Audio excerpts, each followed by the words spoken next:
అస్సాంలో మళ్ళీ మూడోసారి బీజేపీ గెలిచే అవకాశాలు ఉన్నాయని అక్కడ సర్వేలు అయితే తేల్చేశాయి. అంటే ఈసారి బీజేపీ అక్కడ హ్యాట్రిక్ కొట్టబోతుంది.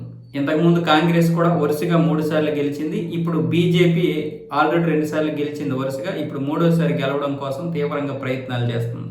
ఎందుకంటే అక్కడ రోహింగ్యాలతో పోరాటం చేయాలి. ఈ కాంగ్రెస్ హయాంలో రోహింగ్యాలు విచ్చలవిడిగా పెరిగిపోయారు.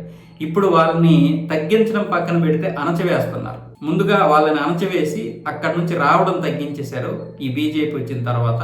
ఇప్పుడు వాళ్ళని పంపించి ఏర్పాట్లు చేయాలంటే మళ్ళీ అక్కడ బీజేపీ మరో 2-3 సార్లు గెలవాలి.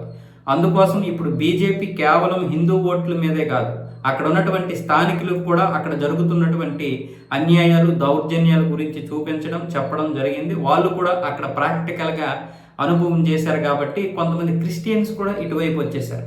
ఈ యొక్క సర్వేలో తేలినటువంటి విషయాలు అవే. మొత్తం 126 స్థానాలకి 64 స్థానాలు ఎవరికి వస్తే వాళ్ళే అక్కడ అధికారం చేపడతారు. అంటే 64 మ్యాజిక్ ఫిగర్.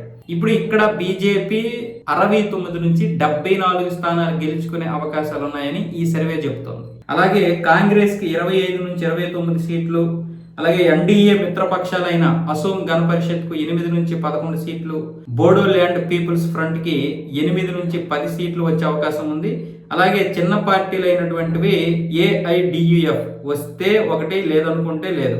ఇక యూపీపీఎల్ వస్తే 1-2 లేదనుకుంటే లేదు. ఇక రైజర్ దళ్ 1 నుంచి 2, అస్సాం జాతీయ పరిషత్ వస్తే 1 లేదంటే లేదు, సిపిఐకి వస్తే 1 లేదంటే లేదు, స్వతంత్రులు గెలుచుకుంటే 1 గెలుచుకుంటారు, లేకపోతే లేదు.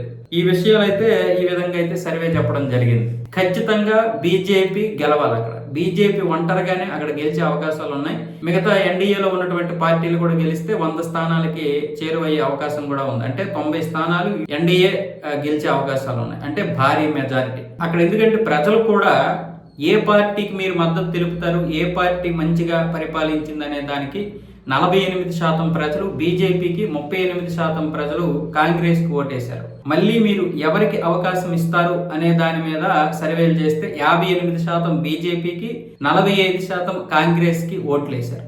అలాగే ఇప్పుడున్నటువంటి హిమంత్ బిశ్వ శర్మ కూడా 30% మంది ఆయనే మళ్ళీ సీఎం అవ్వాలని 30% మంది అయితే కోరుకున్నారు.